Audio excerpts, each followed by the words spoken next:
To get started with the back stitch, we're going to draw a straight line and then another line with a loop. So to start, we're going to bring our needle up from the back on the line that we want to stitch and pull it all the way through till we catch our knot.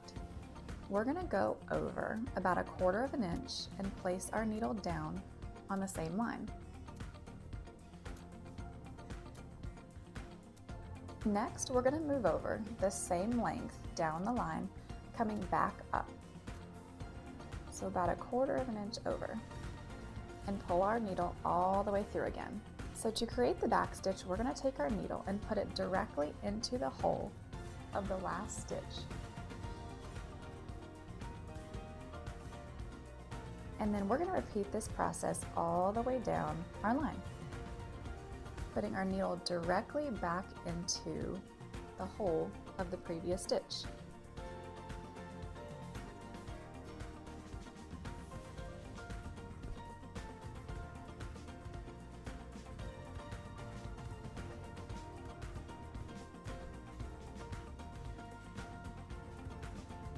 So to keep our line straight, we definitely want to make sure that our needle is going directly into the hole of the last stitch.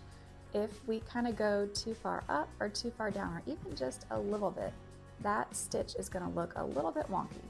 So take your time to make sure that your needle is going right back down where it should.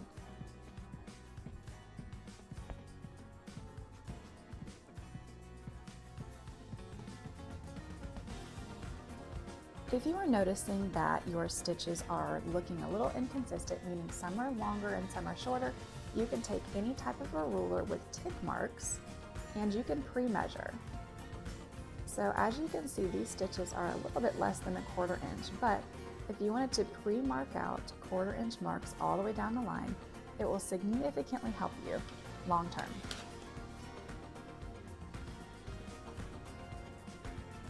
Also remember to pull your thread all the way through, and this keeps the back from getting tangled.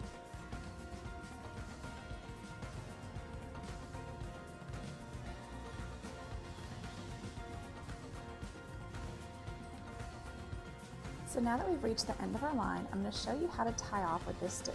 So I'm going to take my needle and I'm going to run it in between these threads, kind of weaving in and out and pulling all the way through. Then I'm going to do the same thing in the opposite direction.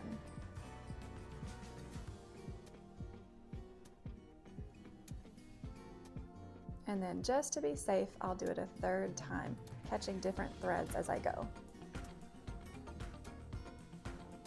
From here, you can clip your tail and then double knot this. Next, we're going to talk about doing loops or any kind of curved stitching. The process for this is relatively the same. The only difference is you are going to take slightly smaller stitches as you work around curves, particularly tight curves. I'm going to jump ahead to the loop to show you what I mean.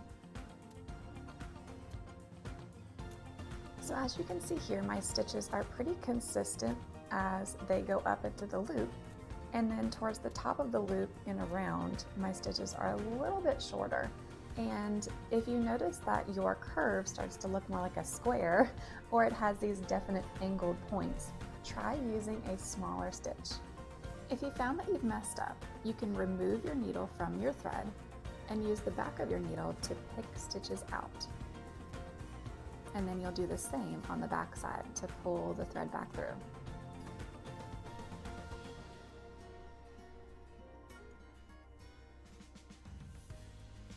Once you've pulled out enough stitches, you can put your needle back on your thread and keep stitching. These holes will disappear usually.